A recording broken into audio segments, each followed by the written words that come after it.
અમરેલી જિલ્લાના સાવરકુંડલા પંથકમાં છેલ્લા કેટલાક સમયથી ભૂસ્તરીય હલચલ તેજ બની છે।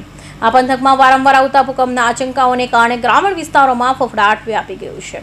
ગત મોડી રાતે ફરી એકવાર ધરાધ્રુજતા લોકો નિદ્રામાંથી જાગી ગયા હતા અને ભયના માર્યા ઘરની બહાર દોડી આવ્યા હતા। અમરેલી સાવરકુંડલા તાલુકાના ભીતિયાળ પંથકમાં આજે વહેલી સવારે ભૂકંપનો આંચકો અનુભવાયો હતો। રાત્રિના 3:36 જ્યારે લોકો ગાઢ નિંદ્રામાં હતા ત્યારે અચાનક ધરતી ધણધણી ઉઠી હતી। આ ભૂકંપની તીવ્રતા રિક્ટર સ્કેલ પર 2.8 નોંધાઈ હતી। જોકે આંચકો ઓછી તીવ્રતાનો હતો, પરંતુ સ્થાનિક સ્તરે તેની અસર વર્તાતા લોકોમાં ફફડાટ ફેલાયો હતો। ભૂકંપનું કેન્દ્ર બિંદુ મિતિયાળ આસપાસ હોવાનું મનાય છે। આંચકાની અસર મિતિયાળ ઉપરાંત ધજડી, સાકરાપરા, ખાંભા, ઇંગરોડ, ભાડ અને વાકિયા સહિતના આસપાસના અનેક ગામોમાં વર્તાઈ હતી।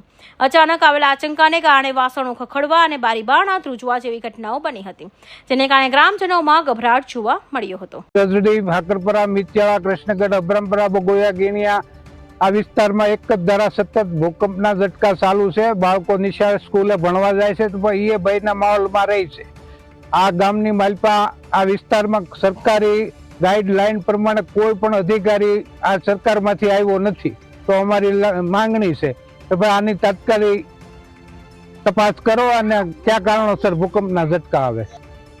છેલ્લા 20 થી 25 દિવસમાં વિસ્તારમાં સતત નાના મોટા ભૂકંપના આંચકો આવી રહ્યા છે। વારંવાર ધ્રુજતી ધરતીને કારણે સ્થાનિક લોકો હવે રાત્રે ઘરમાં સૂતા પણ ડરી રહ્યા છે। ભૂસ્તર વિજ્ઞાનીઓના મતે આ અર્થક્વેક સ્વાર્મ જેવી સ્થિતિ હોઈ શકે છે, જેમાં લાંબા સમય સુધી નાના આંચકાઓ આવતા રહે છે। વારંવારની આ ભૌગોલિક ઘટનાઓ પગલે વહીવટીતંત્ર પણ સતર્ક બન્યું છે અને લોકોને ગભરાવાના બદલે સાવચેત રહેવા અપીલ કરવામાં આવી છે।